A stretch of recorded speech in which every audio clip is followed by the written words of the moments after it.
ಸನ್ಮಾನ್ಯ ಸಭಾಧ್ಯಕ್ಷರೇ, ಬೆಳ್ತಂಗಡಿ ವಿಧಾನಸಭಾ ಕ್ಷೇತ್ರದ ಜನಪ್ರತಿನಿಧಿಯಾಗಿ ಈ ಒಂದು ಘಟನೆಗೆ ಸಂಬಂಧಪಟ್ಟಂತೆ ಈ ಸದನದಲ್ಲಿ ಮಾತಾಡಬೇಕಾದಂಥ ಅನಿವಾರ್ಯತೆ ಇದೆ.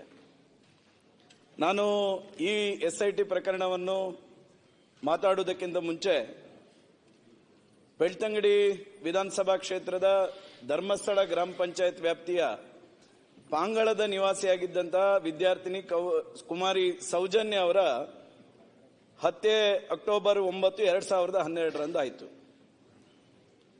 ಈ ದಿವಸದ ನಂತರ ಅನೇಕ ಹೋರಾಟಗಳ ಮೂಲಕ ಸರ್ಕಾರಗಳು ಬೇರೆ ಬೇರೆ ತನಿಖೆಗೆ ಅದನ್ನು ಒಳಪಡಿಸಿದ್ದು. ಬೇರೆ ಬೇರೆ ತನಿಖೆಗೆ ಒಳಪಡಿಸಿದ ನಂತರ 2023 ಜೂನ್ 18ಕ್ಕೆ ಕೋರ್ಟಿನ ತೀರ್ಪು ಸಹ ಬಂತು. ಕೋರ್ಟ್ ತೀರ್ಪು ಬಂದ ಸಂದರ್ಭದಲ್ಲಿ ಯಾರು ಅಪರಾಧಿ ಅಂತೇಳಿ ಅರೆಸ್ಟ್ ಆಗಿದ್ದಂಥ ವ್ಯಕ್ತಿಯನ್ನು ಸಾಕ್ಷ್ಯಾಧಾರದ ಕೊರತೆಯಿಂದಾಗಿ ಬಿಡುಗಡೆಗೊಳಿಸತಕ್ಕಂಥ ಕೆಲಸವನ್ನು ಕೋರ್ಟ್ ಮಾಡಿತು. ಅದರ ನಂತರದ ದಿನಗಳಲ್ಲೂ ಅನೇಕ ಹೋರಾಟಗಾರರು ಅನೇಕ ಮಾಧ್ಯಮಗಳಲ್ಲಿ ಹೇಳಿಕೆ ಕೊಡ್ತಾ ಬಂದ್ರು, ನಮ್ಮ ಹತ್ರ ಸಾಕ್ಷಿ ಇದೆ. ಅನೇಕ ಹೋರಾಟದ ಸಭೆಗಳಲ್ಲೂ ಹೋರಾಟಗಾರರು ಹೇಳ್ತಾ ಬಂದ್ರು, ನಮ್ಮ ಹತ್ರ ಸಾಕ್ಷಿ ಇದೆ. ಅನೇಕ ಯೂಟ್ಯೂಬ್ಗಳಲ್ಲೂ ಹೇಳ್ತಾ ಬಂದ್ರು, ನಮ್ಮ ಹತ್ರ ಸಾಕ್ಷಿ ಇದೆ ಅಂತೇಳಿ. ಪ್ರಾಯಶಃ ಕೋರ್ಟ್ ತೀರ್ಪು ಬಂದ 3 ದಿನಕ್ಕೆ ಜೂನ್ 21ಕ್ಕೆ ಸನ್ಮಾನ್ಯ ಮುಖ್ಯಮಂತ್ರಿಗಳಿಗೆ ನಾನು ಮತ್ತು ನಮ್ಮ ಕ್ಷೇತ್ರದಲ್ಲಿ ಇರ್ತಕ್ಕಂಥ ವಿಧಾನ ಪರಿಷತ್ ಸದಸ್ಯರಾಗಿರ್ತಕ್ಕ ಪ್ರತಾಪ್ ಸಿಂಹ ನಾಯಕರು ಬಂದು ಮನವಿಯನ್ನು ಸಹ ಕೊಟ್ವಿ, ಈ ತನಿಖೆಯನ್ನು ಮರು ತನಿಖೆ ಮಾಡಬೇಕು ಅಂತ ಹೇಳಿ. ಆ ನಂತರದ ದಿನಗಳಲ್ಲಿ ಇಡೀ ಜಿಲ್ಲೆ ಎಲ್ಲ ಬಿಜೆಪಿ MLAಗಳು MP ಸೇರ್ಕೊಂಡು ಸನ್ಮಾನ್ಯ ಮುಖ್ಯಮಂತ್ರಿಗಳನ್ನು ಭೇಟಿ ಮಾಡಿ ಈ ಸೌಜನ್ಯ ಹತ್ಯೆ ಕೇಸನ್ನು ನೀವು ಮರು ತನಿಖೆ ಮಾಡಬೇಕೆನ್ನುವಂತ ಆಗ್ರಹವನ್ನು ಮಾಡಿದ್ವಿ. ಈ ಎಲ್ಲ ಹೋರಾಟಗಾರರ ಹೇಳಿಕೆಯನ್ನು ಗಮನದಲ್ಲಿಟ್ಟುಕೊಂಡು ಸನ್ಮಾನ್ಯ ಮುಖ್ಯಮಂತ್ರಿಗಳಲ್ಲಿ ಮತ್ತು ಗೃಹ ಸಚಿವರಲ್ಲಿ ಸರ್ಕಾರ ಹತ್ರ ವಿನಂತಿ ಮಾಡ್ತೇನೆ. ನಾನು ಸಮಾಜಕ್ಕೆ ಒಂದು ಗೊಂದಲ ಇದೆ. ಇಷ್ಟು ಹೋರಾಟಗಾರರು ಸಾಕ್ಷಿ ಇದೆ ಅಂತ ಹೇಳಿದ ನಂತರನೂ ಯಾಕೆ ಇದನ್ನು ತಾರ್ಕಿಕವಾಗಿರ್ತಕ್ಕಂಥ ಅಂತ್ಯಕ್ಕೆ ತರ್ತಾ ಇಲ್ಲ ಎನ್ನುವಂತ ಒಂದು ಗೊಂದಲ ಇದೆ.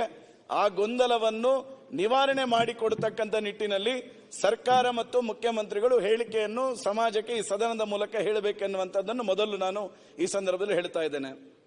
ಪ್ರಾಯಶಃ ನಂತರ ಬಂದಿರತಕ್ಕಂಥದ್ದು ಈ ಬುರುಡೆ ಪ್ರಕರಣ. ಸನ್ಮಾನ್ಯ ಮುಖ್ಯಮಂತ್ರಿಗಳು ಈ ತನಿಖೆಯನ್ನು SITಗೆ ಕೊಡ್ತೇವೆ ಅಂತ ಹೇಳಿದ ತಕ್ಷಣ ಆ ಕ್ಷೇತ್ರದ ಜನಪ್ರತಿನಿಧಿಯಾಗಿ ನಾನು ಆ SIT ತನಿಖೆಯನ್ನು ನಾನು ಸ್ವಾಗತ ಮಾಡಿದ್ದೇನೆ. ಆ SIT ತನಿಖೆ ಪ್ರಾರಂಭದಿಂದ ಇವತ್ತಿನವರೆಗೂ ಯಾವುದೇ ರೀತಿಯಾಗಿರ್ತಕ್ಕಂಥ ಮಾಧ್ಯಮಗಳಿಗೆ ಹೇಳಿಕೆಯನ್ನು ಕೊಟ್ಟಿಲ್ಲ. ನಾನು ಅನೇಕ ಮಾಧ್ಯಮಗಳು ನನ್ನನ್ನು ಸಂಪರ್ಕ ಮಾಡಿದಂಥ ಸಂದರ್ಭದಲ್ಲೂ SIT ತನಿಖೆಗೆ ನಾವು ಡಿಸ್ಟರ್ಬ್ ಮಾಡಬಾರದು, ನಮ್ಮ ಹೇಳಿಕೆಗಳು SIT ತನಿಖೆಯ ಪ್ರಕರಣದ ಸತ್ಯಾಸತ್ಯತೆಯನ್ನು ತಿಳಿಯತಕ್ಕಂಥ ಸಂದರ್ಭದಲ್ಲಿ ಅದು ಡಿಸ್ಟರ್ಬ್ ಆಗಬಾರದು ಎನ್ನುವ ಕಾರಣಕ್ಕೋಸ್ಕರ ಯಾವುದೇ ಹೇಳಿಕೆಗಳನ್ನು ಕೊಟ್ಟಿಲ್ಲ. ಆದರೆ ಇವತ್ತು ನಮ್ದು ಆಗ್ರಹ ಇರತಕ್ಕಂಥದ್ದು, ಸಾವಿರಾರು ಕೋಟ್ಯಾಂತರ ಭಕ್ತರ ಮನಸ್ಸಿನ ಭಾವನೆ ಇದೆ. ಆ ಭಾವನೆಗೆ ಪೂರಕವಾಗಿ ನಮ್ಮ ಇಡೀ ಬೆಳ್ತಂಗಡಿ ವಿಧಾನಸಭಾ ಕ್ಷೇತ್ರ ಅಥವಾ ದಕ್ಷಿಣ ಕನ್ನಡ ಜಿಲ್ಲೆ ಮಾತ್ರ ಅಲ್ಲ, ಇಡೀ ದೇಶದ ಹಿಂದೂ ಸಮಾಜದ ಧಾರ್ಮಿಕ ಭಾವನೆಗೆ ಘಾಸಿ ಆಗ್ತಕ್ಕಂಥ ವ್ಯವಸ್ಥೆಗೆ ಒಂದು ಫುಲ್ ಸ್ಟಾಪ್ ಹಾಕ್ತಕ್ಕಂಥ ಕೆಲಸವನ್ನು ಸರ್ಕಾರ ಮಾಡಬೇಕು.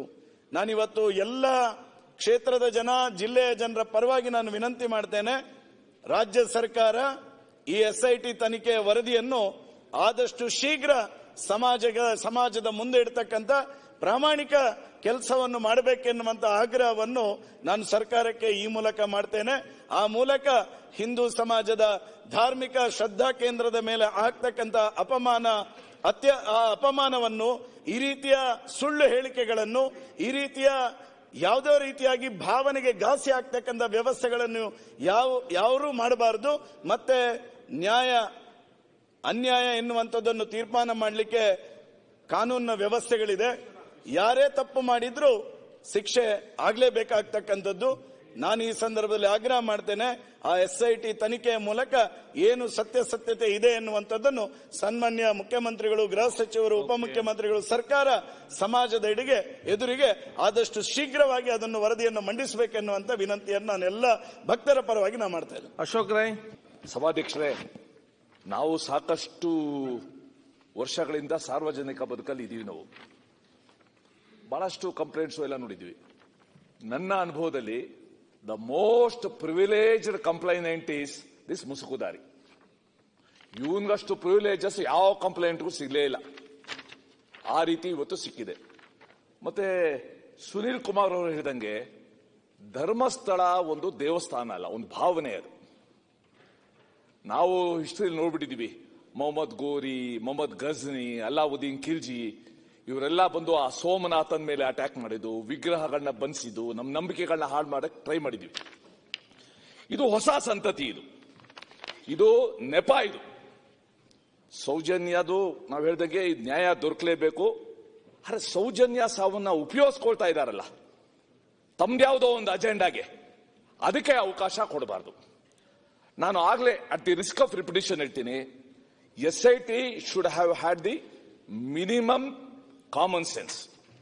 ಆ ಮುಸುಕುದಾರಿನ ನಮ್ಮ ಕಸ್ಟಡಿಯಲ್ಲಿ ಇಟ್ಕೊಳ್ಬೇಕು, ಕರ್ಕೊಂಡೋಗ್ಬೇಕು. ಅವನ್ನೆಲ್ಲ ಹೋಗ್ತಾನೋ ಅಲ್ಲಿ ಕರ್ಕೊಂಡೋಗ್ಬೇಕು, ಮತ್ತೆ ತಮ್ಮ ಕಸ್ಟಡಿಯಲ್ಲಿ ಇಟ್ಕೋಬೇಕು. ಎಷ್ಟೇ ಹೆಂಗಿದ್ರು ಖರ್ಚು ಮಾಡ್ತಿದ್ದಾರ, ಇನ್ನೊಂದು ಬಿರಿಯಾನಿ ಅಷ್ಟೇ ಖರ್ಚು, ಅಷ್ಟೇ. ನೈಟ್ ಒಂದು ವ್ಯವಸ್ಥೆ ಮಾಡಬೇಕು.